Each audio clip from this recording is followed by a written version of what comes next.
Thanks so much for being with us for Fox 43 Morning News at 9. I'm Jackie DeTore. And I'm Danielle Miller. We'll have your Weather Smart forecast coming up shortly, though we want to start as we continue following the latest on the bridge collapse in Baltimore this morning, as it does cause some traffic problems throughout the day. The bridge collapse is affecting drivers as they get to work and truckers trying to make their deliveries. Fox 43's Sean Stryker joins us this morning from Baltimore with the latest on the impact for commuters. And Sean, we know one of the biggest issues here is a lot of these trucks that were carrying hazardous materials, they were the ones that had to use this bridge, and now that's no longer an option for them.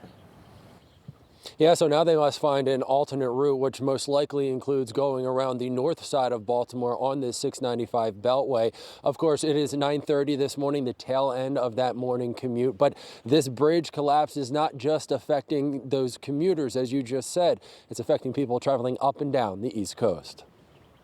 Ray has been driving trucks up and down the East Coast for more than 30 years.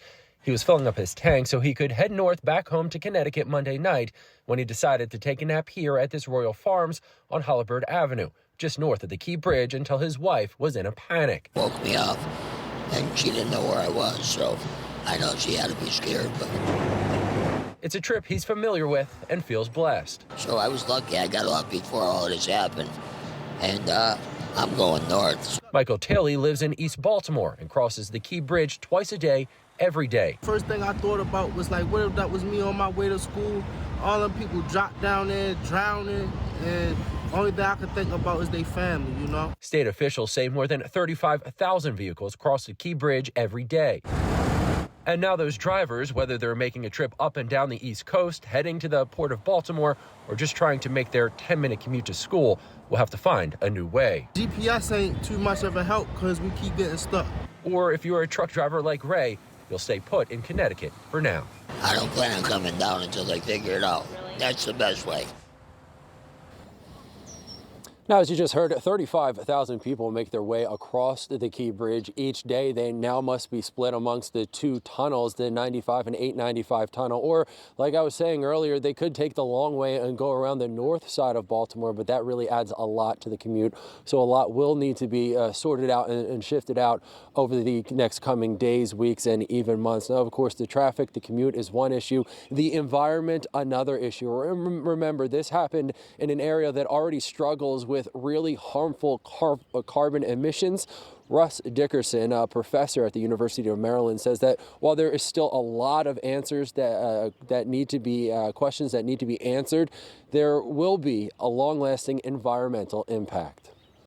You have a 100,000-ton ship. It can carry a lot of goods with relatively little air pollution compared to trains or even more so to trucks. So now that the bridge is down, we'll have to move that freight somehow. It'll have to go by rail or by diesel truck. And Baltimore already has a problem with diesel truck emissions, with a lot of black carbon and oxides of nitrogen from diesel trucks. The cars have to go somewhere, so there's going to be more traffic congestion, and more air pollution. And remember, the Port of Baltimore, one of the biggest areas to receive automobiles coming into the country. Now they'll have to go to other ports and then be shipped to their final destinations. A lot to be considered, a lot to look out for. We were just saying a little earlier, hazardous materials can't go through the tunnels. Now they must find a route, which then just adds to the commute and adds to the pollution. So a lot to consider out here in Baltimore this morning, not just affecting Baltimore and Maryland, but the entire country. Reporting live this morning from Baltimore, Sean Stryker, Fox 43.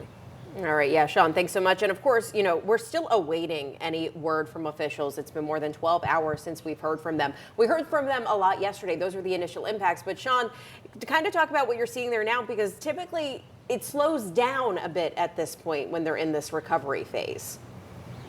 Yeah, yesterday, you heard Sayera telling you earlier, yesterday there were helicopters in the sky. We don't hear any helicopters today. We do see boats out in the water. We've seen boats out in the water starting around 5:50 this morning. We learned this morning that NTSB, they're hoping to get on the ship, the Dolly, to start doing their investigation, looking into some of that evidence that might not last forever, trying to figure out what went wrong, what led to this crash. They're hoping to do that today. They said there is something, it's almost like the equivalent of a black box on an airplane. A ship has something like that. So they're hoping that provides some information. But right now, they're no longer in that search and rescue. It's now search and recovery. So they really want to focus on the safety of those doing the search, the safety that are out, the people out on the water, the safety of the people in the water. Remember, the surface relatively calm right now. The breeze, there's a slight breeze, but not that strong. But there is tides. This is a tidal waterway with water coming in and out of the Baltimore Harbor, the Port of Baltimore. So there's a lot they need to consider. And right now, it seems like they may be taking it slow just to keep safety in the forefront. All right, Sean, we appreciate your coverage from that side of the river all morning long. We'll continue to stay updated there.